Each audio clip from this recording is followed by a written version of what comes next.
नमस्कार, आप देख रहे हैं खबर जगत। स्वामी आनंद गिरी ने 2 संतों की मौत पर किया सनसनीखेज खुलासा।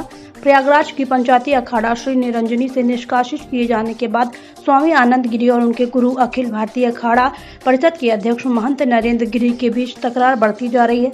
निष्कासन के बाद एक दूसरा वीडियो जारी कर स्वामी आनंद गिरी ने अखाड़े की संपत्ति को लेकर गंभीर आरोप लगाए हैं।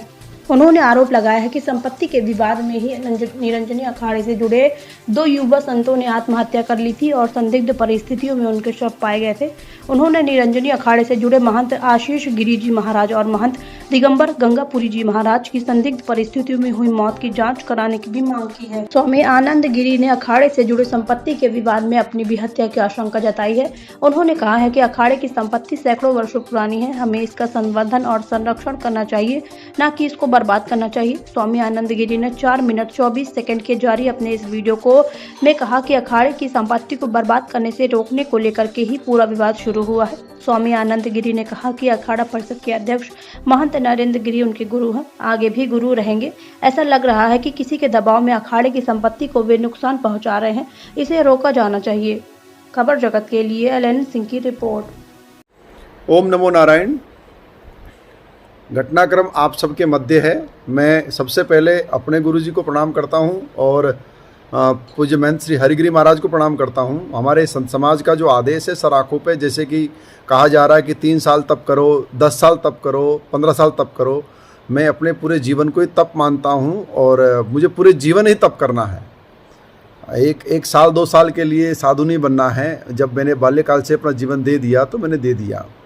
और एक बहुत अच्छी बात मुझे समझ में आ रही है कि भगवान राम का जब जन्म हुआ तो जन्मोत्सव मनाया गया और धूमधाम से उनकी छठी मनाई गई, उनका विवाह संस्कार हुआ और फिर उनके जीवन में भयंकर भूचाल आया और वो वनवास की ओर निकले। तब लोगों ने कहा कि नहीं, उन्हें वनवास नहीं जाना चाहिए। राम वनवास ना जाते तो रावण कैसे मरता?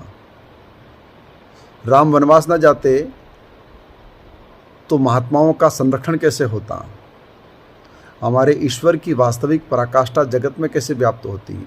तो हम सबका जन्म कुछ विशेष उद्देश्यों से हुआ है और उन उद्देश्यों को केवल निजी स्वार्थों के लिए भूलना नहीं चाहिए। मैं किसी को भी नुकसान पहुंचाने की नीयत से न जीवन जीता हूं और न ही मुझे किसी को भी नुकसान पहुंचाना है। मैंने पहले भी कहा, वो मेरे गुरुजी थे, गुरुजी हैं और गुरुजी ही रहेंगे, परंतु मुझे लगता है कि वह किसी के दबाव में हैं और इन्हीं कारणों से वो मठ की संपदा का नुकसान पहुंचा रहे हैं। चूँकि ये संपदा सैकड़ों वर्ष पुरानी है और पुरानी होने के नाते हम इसका संवर्धन तो कर सकते हैं, संरक्षण कर सकते हैं, इसमें वृद्धि कर सकते हैं, परंतु इसे बेच नहीं सकते। बस इन्हीं बातों का मतभेद था जो आज इस पटल तक आ चुका है। मुझ पे बेबुनियाद आरोप लगाए गए और आरोपों को लगाते ही कुछ घंटों में मुझ पर कार्रवाई हो गई, सजा दे दी गई। आज मेरी स्थिति आप सबके समकक्ष है। मुझे कोई महात्मा अपने पास बिठाना नहीं चाहता। मैं किसी समाज में किसी विशेष कार्यक्रम में जा नहीं सकता। मेरे पास अपने रहने का कोई ठिकाना नहीं है। मैंने अपनी मेहनत और पुरुषार्थ से अपने शिष्यों से जो धनोपार्जन किया था उससे मैंने आश्रम बनाया। उस आश्रम को बनने नहीं दिया गया, उसको सील कर दिया गया। और आज मैंने ये आवाज़ उठाई है कि हमसे पूर्व महंत आशीष गिरी जी महाराज, महंत दिगंबर गंगापुरी जी महाराज, 2 युवा साधु आत्महत्या जैसी संदिग्ध हालात में उनकी मृत्यु हो गई।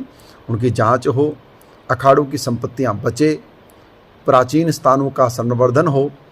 इस निमित्त जो ये सारे के सारे सबूतों के साथ वस्तुएं सामने आ रही है, इन्हें मैं नहीं कर रहा हूँ, इन्हें समाज के लोग कर रहे हैं, ये हनुमान जी स्वयं कर रहे हैं। इसलिए मैं एक बार पुनः आप सबसे यही हाथ जोड़ के अपील करता हूँ कि संपत्ति का लालच अगर मेरी हत्या भी करा दे तो इसमें कोई दुराव नहीं होगा, लेकिन मैं शुद्ध रूप से, निष्पक्ष रूप से सनातन का प्रेमी हूँ। मैंने शंकराचार्यों को, शंकराचार्य भगवानों को, हमारे आदरणीय योगी आदित्यनाथ जी को, मुझे अपनी प्रदेश सरकार पर पूरा विश्वास है और पूरे आस्था है। मैंने भाजपा के लिए बहुत अद्भुत काम किए हैं। भाजपा के तमाम राजनेता जो मेरे सन्निकट रहे हैं वो जानते हैं कि मेरी जो सोच है वो कैसी है। मुझे उस पार्टी की सरकार पर पूरा विश्वास है। मुझे विश्वास है कि निष्पक्ष जांच होगी और जांच के माध्यम से जो यथार्थ है वो सत्य साबित होगा। मैं बस इतना ही कहना चाहूँगा, ये घटनाक्रम बहुत दुखद है और इससे मेरे जीवन का जो सर्वस्व था वो आज नष्ट हो गया है और मैं समाज में चारों ओर गूगल में केवल नाम भर डालने से मेरी स्थिति बहुत ख़राब दिख रही है। देश दुनिया में मेरे नाम को बहुत थू-थू हो रही है। ये बहुत दुखद है। इसे कैसे रोका जाए, कैसे रुकेगा मुझे नहीं पता, पर मैं इतना कहता हूँ कि मैं सच के मार्ग पर निकल पड़ा हूँ। मैं इस मार्ग से पीछे नहीं हटूँगा। ओम नमो नारायण।